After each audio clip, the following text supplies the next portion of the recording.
There, hello, hi guys, hi. So I'm trying to watch less TV and TikTok and Facebook and etc etc etc, which for me means that I listen to audiobooks. I think audiobooks are allowed because it's more engaging to the brain than just sitting and staring at a screen. And that gave me the idea of, well, I could try reading to you guys and see how that goes and see if you like that or if I bore you to tears. Yeah, Stephen King is my favorite author. It's really difficult for me to find any other author that I like to read. I pretty much read just Stephen King. There's some other random books that I like One Flew Over the Cuckoo's Nest, Fahrenheit 451, Lord of the Flies, Edgar Allan Poe. So there's a sprinkling of things out there that I like that is not Stephen King, but it's a very very small amount.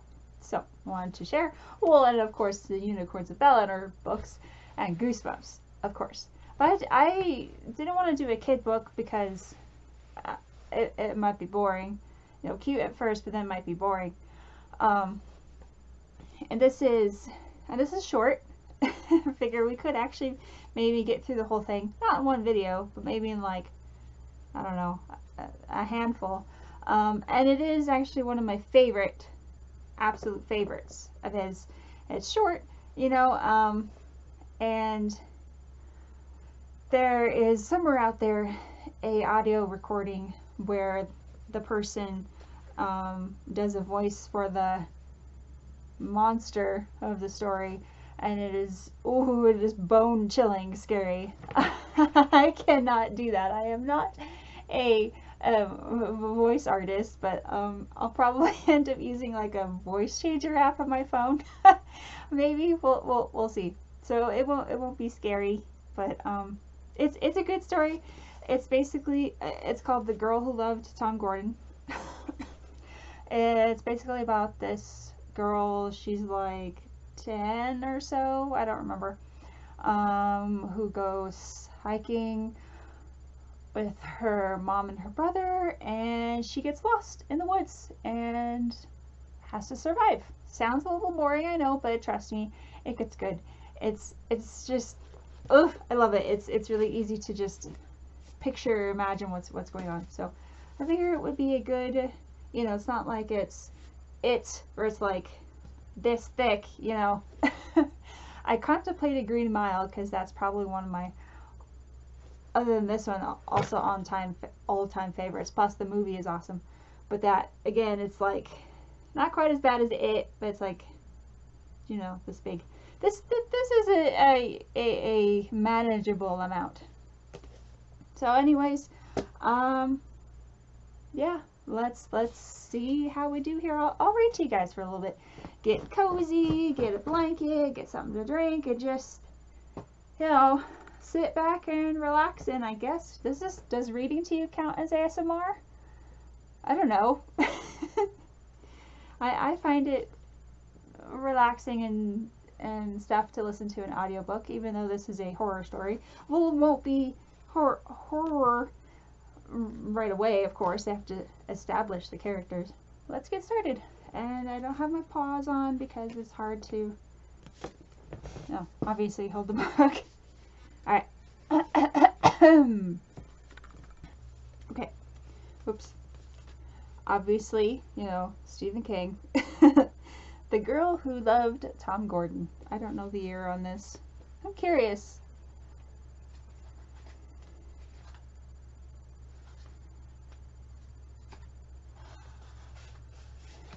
Oh, by the way, I love Green Mile so much that I owned a mouse. Her name was Miss Jingles. Like Mr. Jingles from the little, yeah. Yeah, I had I had a mouse named Miss Jingles. If I ever get mice again, I really do want pet mice again. I'll probably end up calling one of them Miss Jingles the Second, probably. Anyways, what is the year on this? Oh, 1998. Not that old, but, you know. Yeah, even if you don't like baseball, I don't follow baseball. I don't know, anything from anything. Just, story is so good. Don't worry about that. Oh, it says June 1998.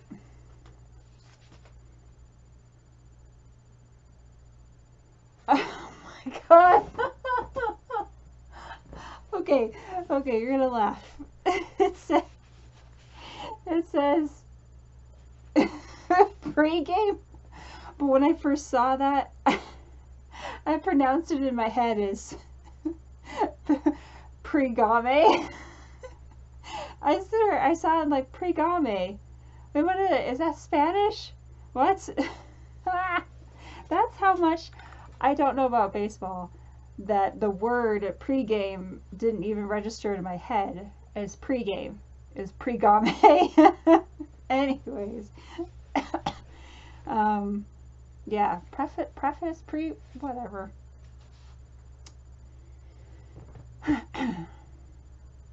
The world had teeth and it could bite you with them anytime it wanted.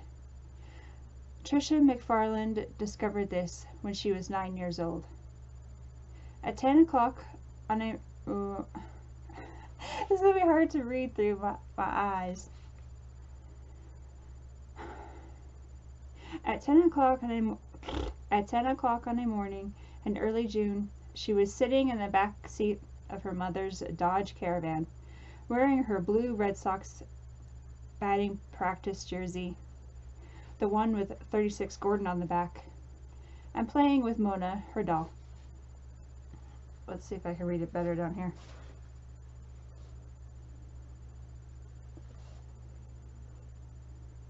At 10:30, she was lost in the woods. By 11, she was trying not to be terrified, trying not to let herself think, this is serious, this is very serious. Trying not to think that sometimes when people get lost in the woods, they got seriously hurt. Sometimes they died. All because I needed to pee, she thought. Except she hadn't needed to pee all that badly, and in any case, she could have asked Mom and Pete to wait up the trail a minute while she went behind a tree. They were fighting again. Gosh, what a surprise that was. And that was why she had dropped behind a little bit, without saying anything. That was why she had stepped off the trail and behind a high stand of bushes. She needed a breather. Simple as that. She was tired of listening to them argue. Tired of trying to sound bright and cheerful. Close to screaming at her mother. Let him go then! If he wants to go back to Malden and live with Dad so much, why don't you just let him? I'd drive him myself if I had a license, just to get some peace and quiet around here. And what then? What would her mother say then? What kind of look would come over her face? And Pete, he was older, almost 14 and not stupid, so why didn't he know better? Why couldn't he just give it a rest? Cut the crap was what she wanted to say to both of them. Just cut the crap. The divorce had happened a year ago, and their mother had gotten custody. Pete had protested the move from suburban Boston to southern Maine bitterly and at length. He always, with very few exceptions, sets the stories in Maine. I get that he lives there, but it's like, come on. But write what you know, right? Part of it really was wanting to be with Dad. And that was a lever he always used on Mom. He understood with some unerring instinct that was the one he could plant the deepest and pull on the hardest.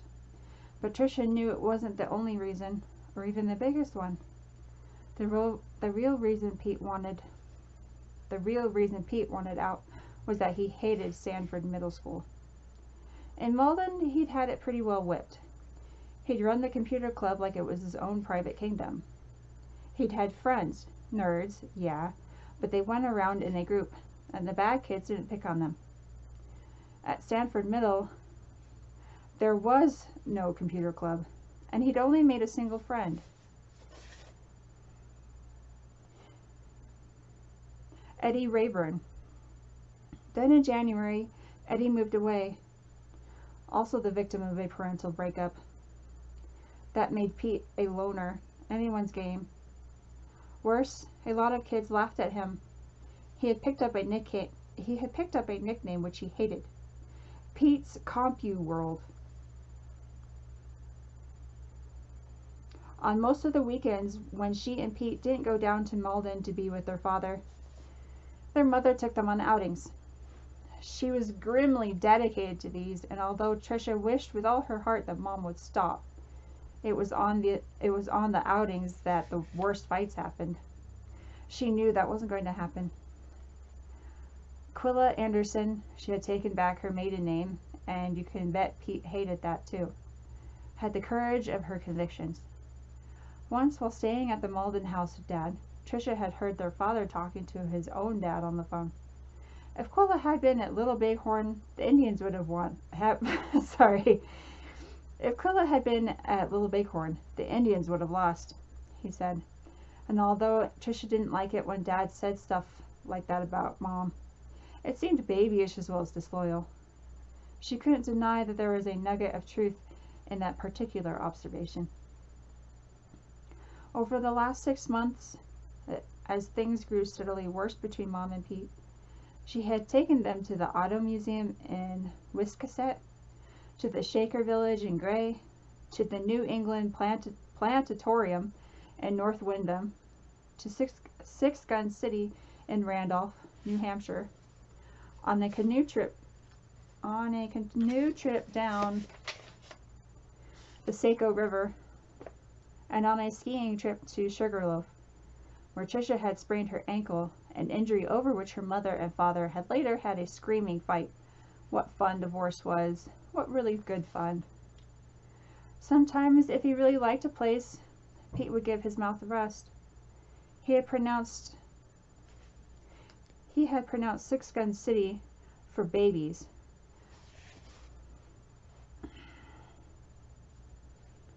But Mom had allowed him to spend most of the visit in the room where the electronic games were, and Pete had gone home, not exactly happy, but at least silent.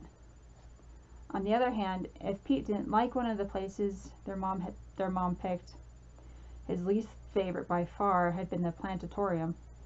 Returning to Stanford that day, he had been in an especially boogery frame of mind. He was generous in sharing his opinion. Go along to get along wasn't in his nature, nor was it in their mother's, Tricia supposed. She herself thought it was an excellent philosophy, but of course everyone took one look at her and pronounced her her father's child. Sometimes that bothered her, but mostly she liked it. Tricia didn't care where they went on Saturdays, and would have been perfectly happy with a steady diet of amusement parks and mini golf courses, just because they minimized the increasingly horrible arguments. But Mom wanted the trips to be instructive too, hence the planetatorium and Shaker Village. On top of his other problems, Pete resented having education rammed down his throat on Saturdays, when he would rather have been up in his room playing Sanitarium or Riven on his Mac. Once or twice he had shared his opinion. "This sucks," pretty well summed it up. So generously that Mom had sent him back to the car and told him to sit there and compose himself until she and Tricia came back. Tricia wanted to tell Mom that she was wrong to treat him like that, like he was a kindergartner who needed a timeout. That someday they'd come back to the van and find it empty, Pete having decided to hitchhike back to Massachusetts. but of course she said nothing. The Saturday outings themselves were wrong, but Mom would never accept that. By the end of some of them, Quilla Anderson looked at least 5 years older than when they had set out, with deep lines grooved down the sides of her mouth, and one hand constantly rubbing her temple as if she had a headache. But she would still never stop. Trisha knew it. Maybe if her mother had been at Little Bighorn, the Indians still would have won, but the body count would have been considerably higher. This week's outing was to an unincorporated township in the western part of the state. The Appalachian Trail wound through the area on its way to New Hampshire. Sitting at the kitchen table the night before, Mom had shown them photos from a brochure. Most of the pictures showed happy hikers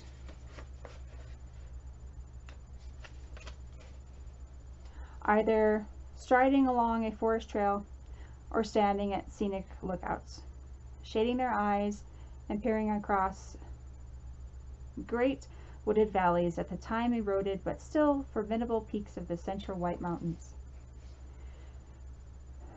Pete sat at the table looking cataclysmically bored, refusing to give the brochure more than a glance. For her part, Mom had refused to notice his ostentatiousness. Some big words here.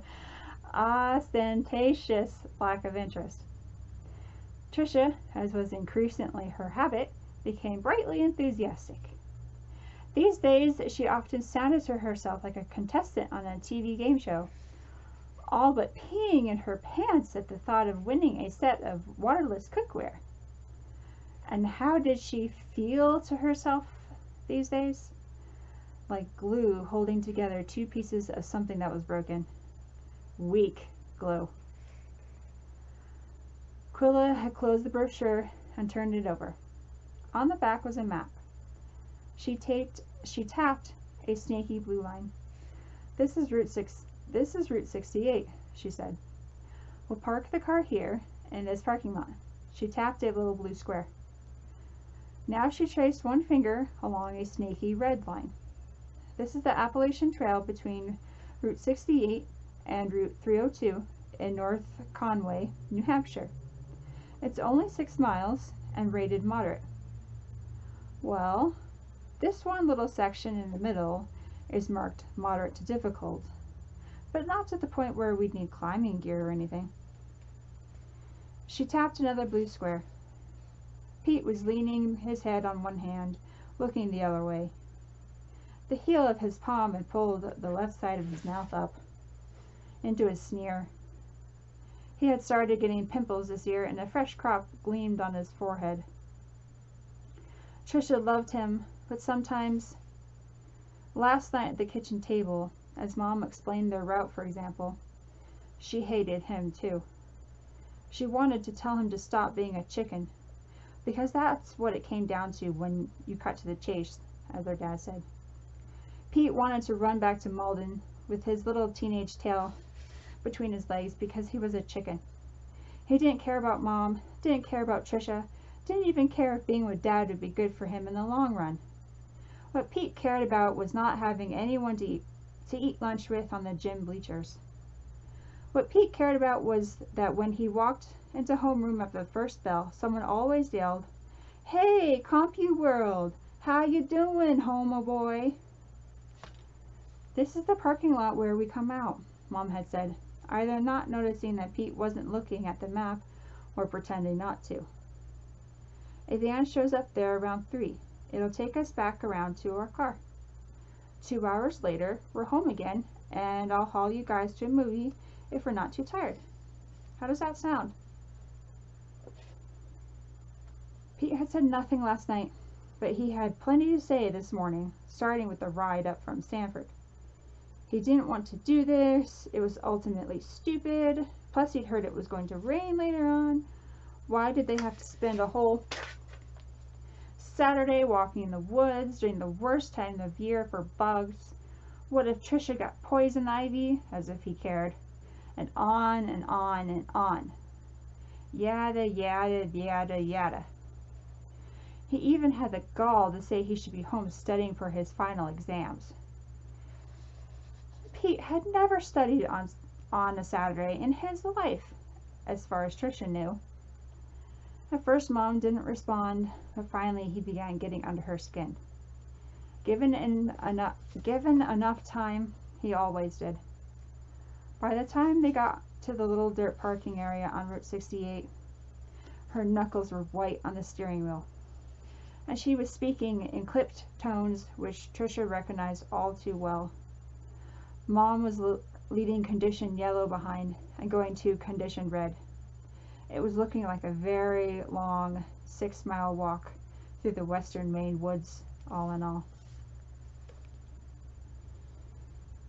At first, Trisha had tried to divert them, exclaiming over barns and grazing horses and picturesque graveyards in her best, "Oh wow, it's waterless cookware" voice.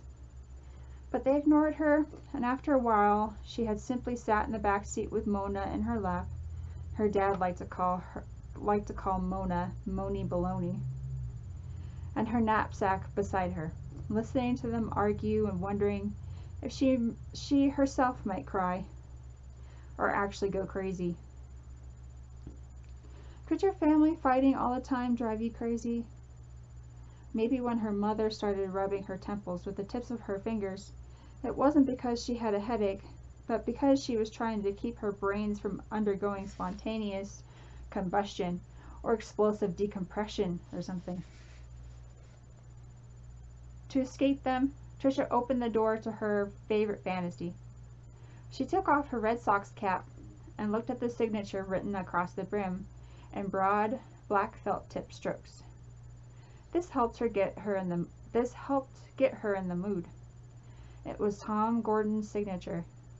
Pete liked Move On, and their mom was partial to Nomar Garcia Parra. But Tom Gordon was Trisha's and her dad's favorite Red Sox player. Tom Gordon was the Red Sox closer. He came on in the 8th or 9th inning when the game was close but the Sox were still on top. Her dad admired Gordon because he never seemed to lose his nerve. "Flash has got ice water in his veins," Larry McFarland liked to say.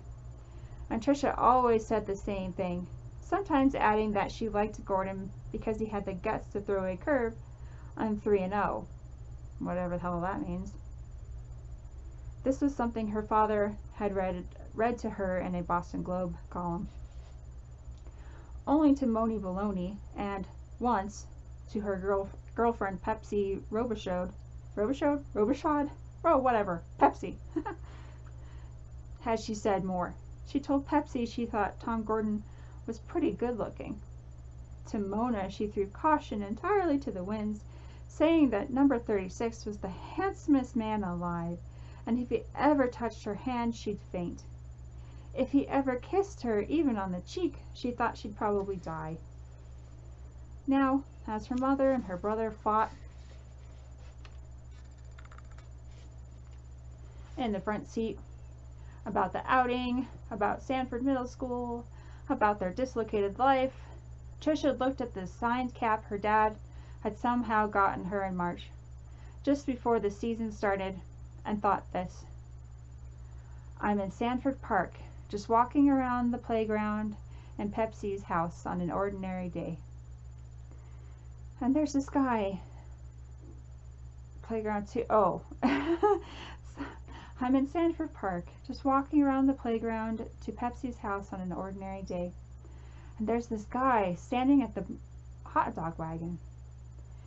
He's wearing blue jeans and a white t-shirt, and he's got a gold chain around his neck. He's got his back to me, but I can see the chain winking in the sun. Then he turns around and I see, oh, I can't believe it, but it's true. It's really him. It's Tom Gordon. Why he's in Sanford is a mystery, but it's him all right. And oh God, his eyes, just like when he's looking in for the sign with men on base, those eyes." And he smiles and says he's a little lost. He wonders if I know a town called North Berwick and how to get there. And oh God, oh my God, I'm shaking. I won't be able to say a word. I'll open my mouth and nothing will come out but a little dry squeak, what Dad calls a mouse fart. Only when I try, I can speak. I sound almost normal, and I say, he says, then I say, and then he says, thinking about how they might talk while the fidgeting in the front seat, while the fighting in the front seat of the caravan drew steadily farther away. Sometimes Trisha had decided silence was life's greatest blessing. She was still looking fixedly at the signature on the visor of her baseball cap when Mom turned into the parking area. Still far away, Trisha's off in her own world, was how her father put it, unaware that there were teeth hidden in the ordinary texture things, and she would soon know it. She was in Sanford, not in TR90. She was in the town park, not at an entry point to the Appalachian Trail. She was with Tom Gordon, number 36, and he was offering to buy her a hot dog in exchange for directions to North Berwick. Oh, bliss. Okay. That's the end of Pregame. Pregame. I'll stop there. Hope you heard me well enough. Hopefully that wasn't too boring. Wow, boring. It was fun reading it. It's just very hard. I had to read through the mouth. I can't read through the eyes. Yeah. I liked reading that. That was fun. I think I'll do some more of it. Hope you guys like it. Alright. See you in the next one.